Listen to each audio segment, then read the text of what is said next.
You're listening to the RTI Press Pass powered by Rocky Top Insider.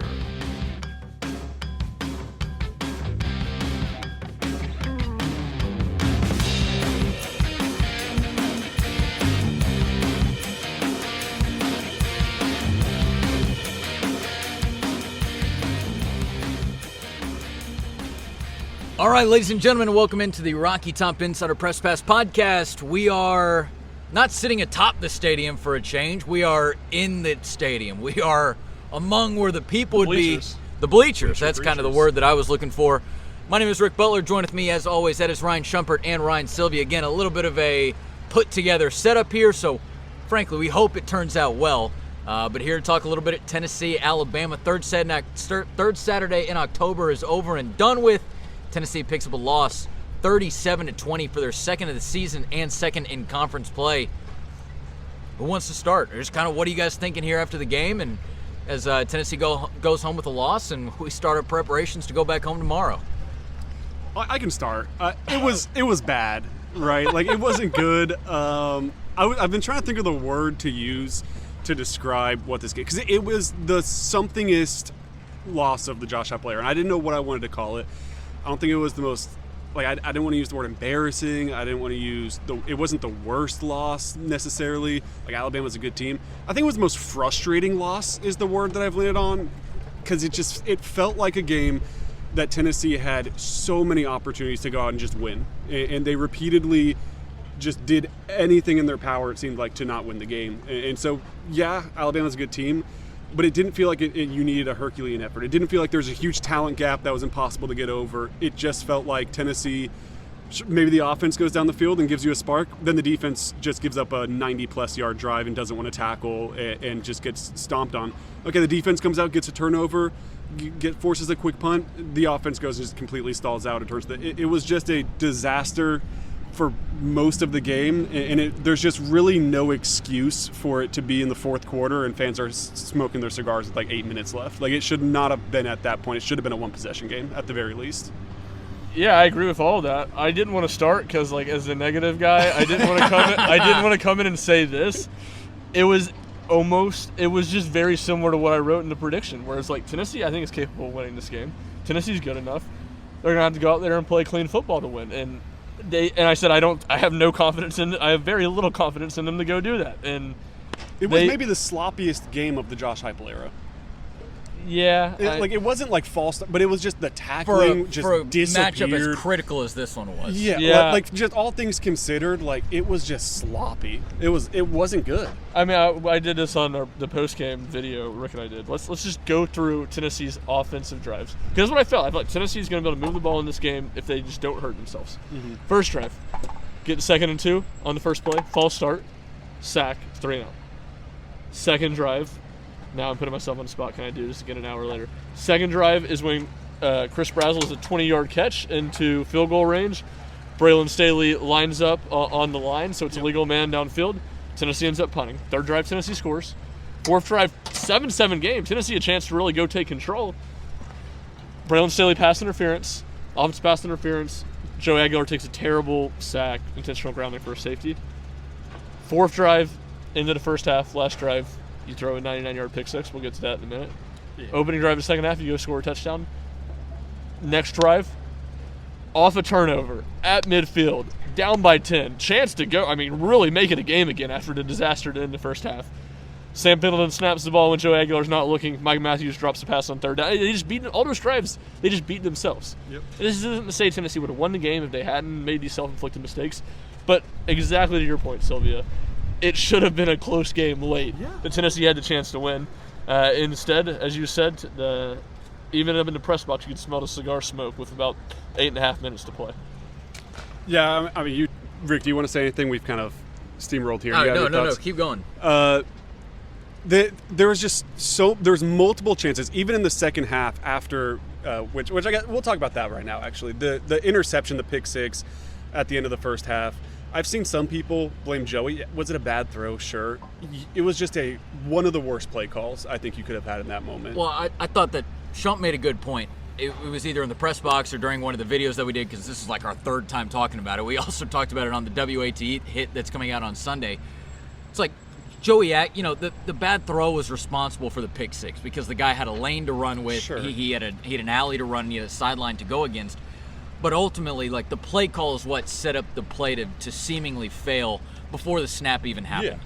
Yeah. There's a multitude of other things that could have happened. Joey Aguilar could have thrown it, more to the outside and had gone out of bounds, and you lived to fight another snap or things of that nature. So Joey Aguilar, it wasn't a good pass, but it felt like the pass was the reason for the pick six, which is just kind of a natural consequence.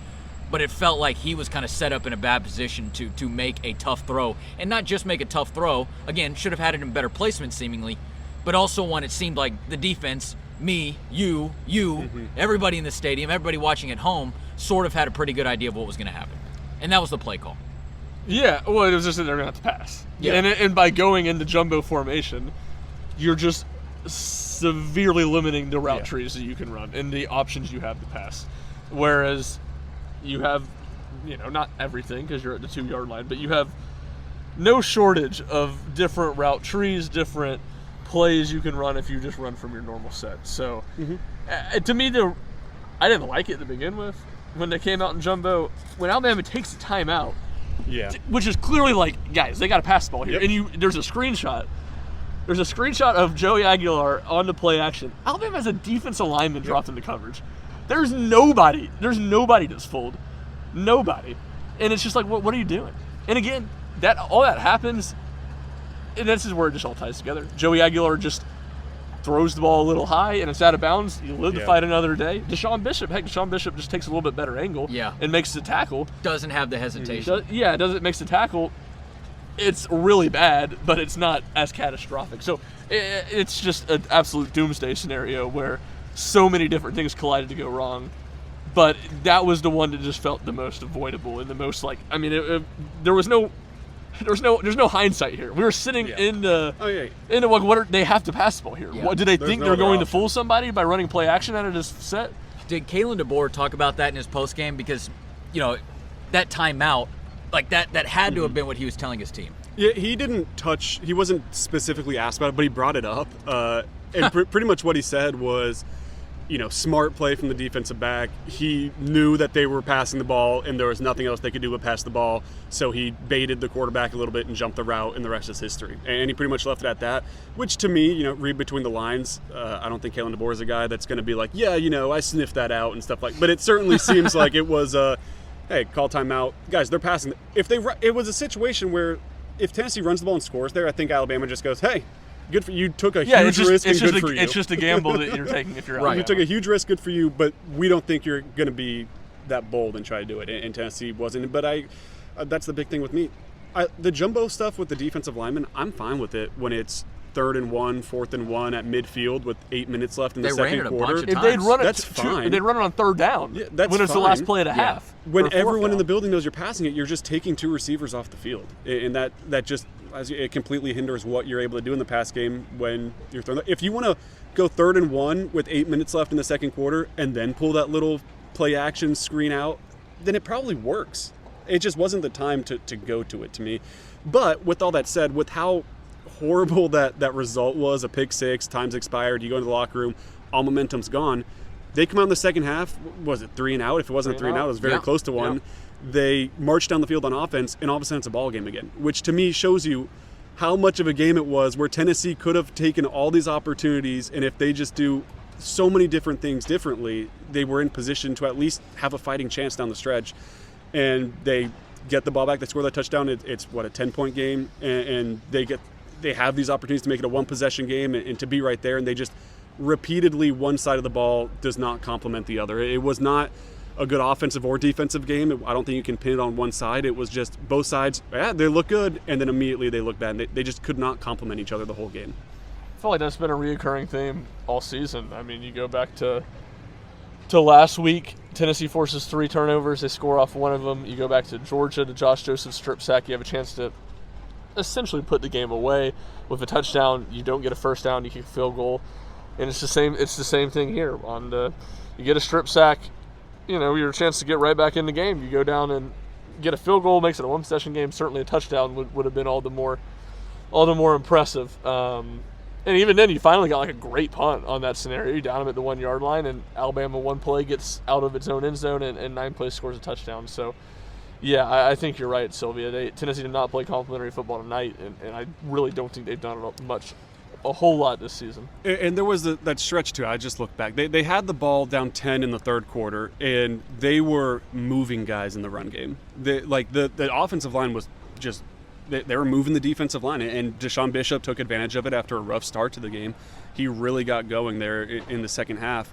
And yeah, the snap from Sam Pendleton stuff certainly takes you out of a lot of those running situations on that drive. But even before that, they get a 1st and 10 after a big Deshaun run. They go to a receiver screen and lose yards on it. If you're moving guys that well in the run game, just stick with it. Well, that confused me too, where you finally got the run game going, and then it seemed like pretty quickly there, all right, let's try to get the ball to the outside on these screens. Let's try to the pass. Stick with what's working. You're moving the ball down the field, and it wasn't like it was 4-yard runs, which you'll take. It was like, that's an 18-yard pop from Deshaun Bishop right there. Yeah, and I mean, that's the drive after the turnover. And that's what the sequence was. They ran it. Bishop had a nice run, I think. It was Joey short pass to left, incomplete. Deshaun 18-yard run, screen for -2. That's the fumble, snap. And then snap the play. fumble was after the screen. And then at that point, it's 3rd and 19, and you're like, okay, well, now you have to pass the ball. And even then, Mike Matthews, drops the pass. Yeah, So it probably wouldn't have been a first down. It was another. I mean, there was Miles Kitselman later in the game too. It was a big 3rd down. They ended up getting the 4th down right after, but it would have been a big 1st down. And there was just multiple times where guys, good throw, hits him in the hands and it's dropped, and you're just losing. That's case in point of you have so many opportunities to win this game, and I'm not singling out one guy. It seemed like everyone tonight. They just weren't stepping up and making plays. Yeah, absolutely. I do think, at least a hunch. I think, and we've talked about it before, I think in the RPO stuff, Joey gets pass happy on a lot of these too. Sure. When I don't know, I'm not out there reading defense. Maybe give it in some of these spots, or just be running more traditional run plays when you do have that momentum on the ground. So I'm with you there. It felt, throughout the game there were mental and physical mistakes, and I think you can probably pick some out in every single quarter that happened tonight. But it just felt like as the game progressed, felt like those really started stacking up, whether it was the drops that you guys were talking about a second ago, whether it was the tackling. I mean, the tackling just became so inconsistent towards the end of the game. And I think it might have been towards a point where the game was getting a little bit out of reach. But, I mean, again, there were just times where maybe it was that Alabama had a couple of long drives down the field. The longest one to me, I think I remember, is the 9 play for 99 yards. But it just felt like there were so many chances where, Alabama was just getting through the Tennessee defense, and they were attacking the middle of the field through the passing game. But the tackling just became so inconsistent throughout the game. Combine that with the drops, and I get why there was a lot of frustration going around from people watching the game or people talking about it on social media or whatever. Because those are just the tough things to have to sit through, especially when you're watching a team on the road and they really haven't been super competitive. Though within striking distance, maybe a time or two, especially in the second half, I just felt like those mental and physical mistakes started to add up. Well, it just goes to that point, Rick, where it's like we've talked about it. The margins are super small in the SEC this year.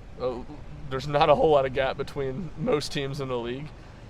It just feels like most games are going to be pretty close in the NFL. And again, we say all this stuff. I don't think any of us think that Tennessee just should have won tonight. But you just don't make so many mistakes. Yeah. You don't have to play a perfect game.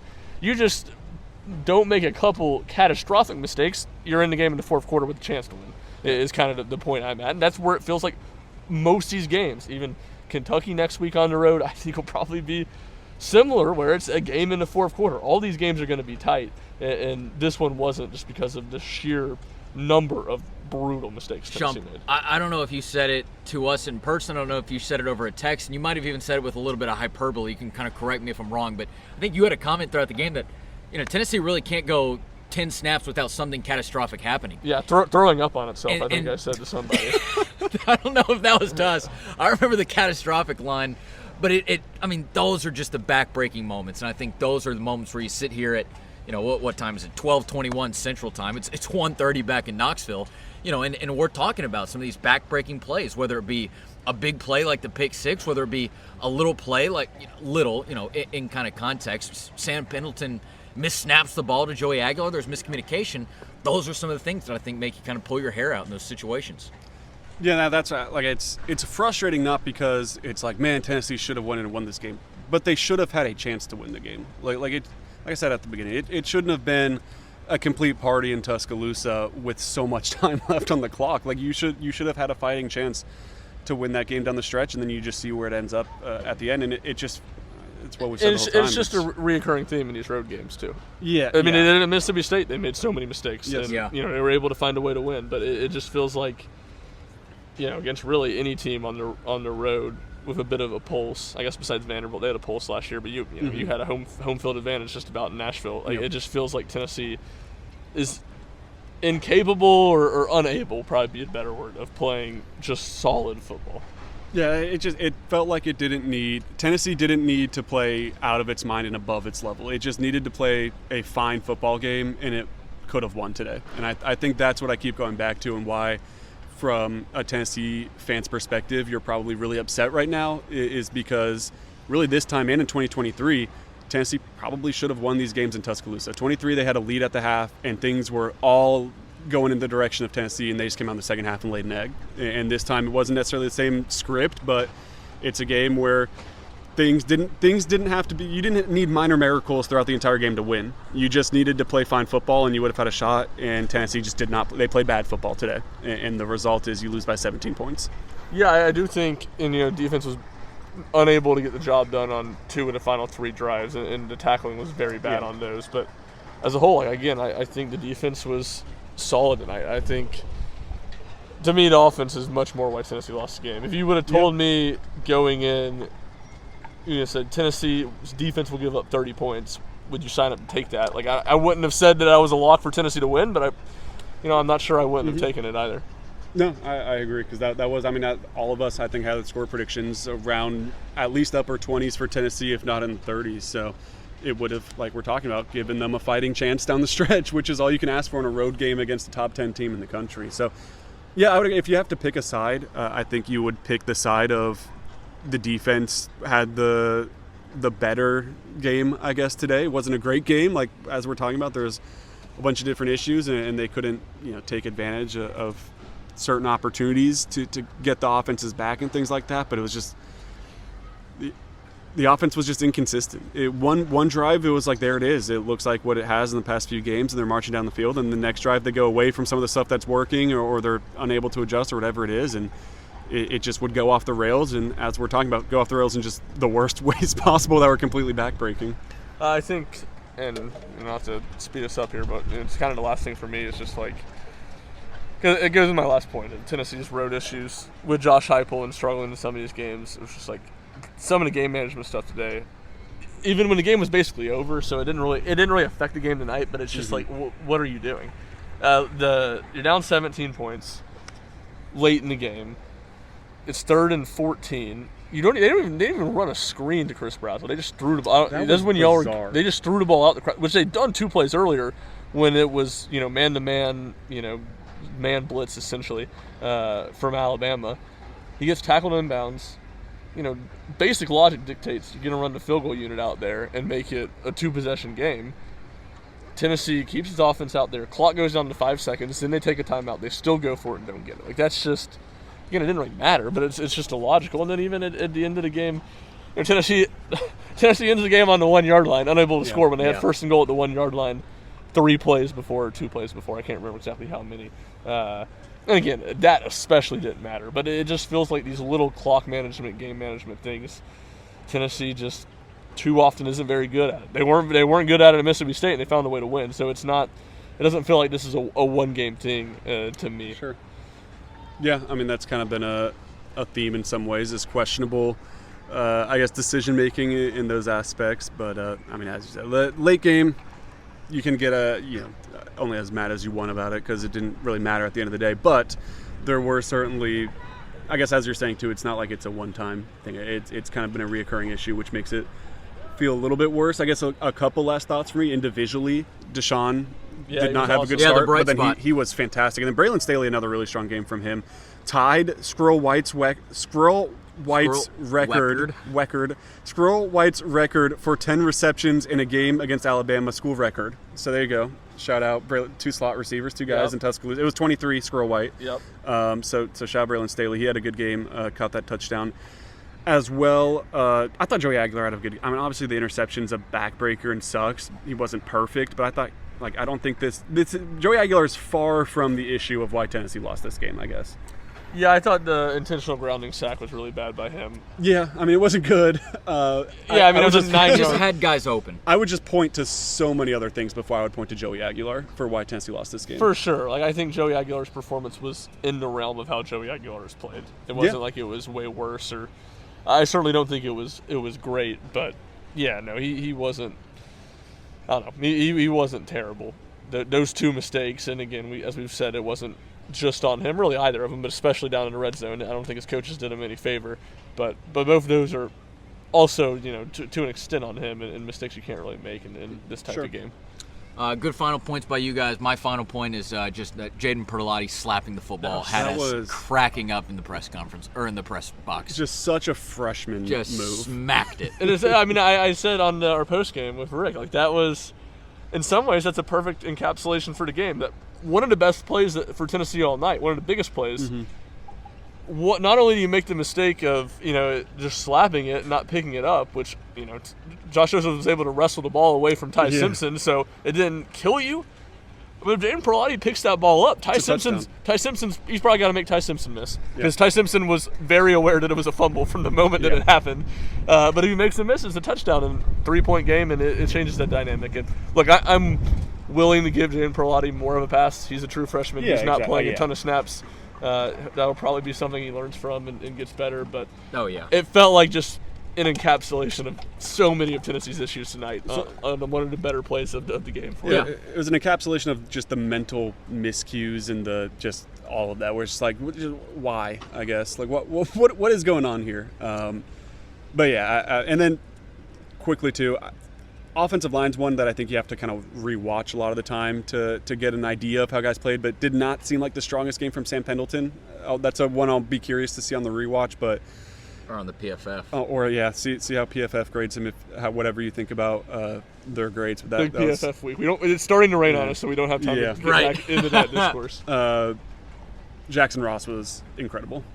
Yeah, he was good. Had some really good punts. Also on the offensive line front, Tennessee had given up 4 sacks for, I want to say, 23 yards going into tonight's game. It was 4 for 34 tonight. Didn't one guy have 3 himself? I think 2.5 himself. 2.5. Okay. And some of those were a little bit of coverage sacks, so I don't think it was just as horrible as the numbers look, but certainly that Alabama's pass rush was better than Tennessee's pass rush tonight, and that's not something I would have predicted coming in. Well, that was something that I looked at on Friday, where it was Alabama's offensive line was one of the worst graded offensive lines in the SEC, and their defensive line was not getting after the quarterback. Tennessee was protecting the quarterback really well, and the defensive line was getting home every time.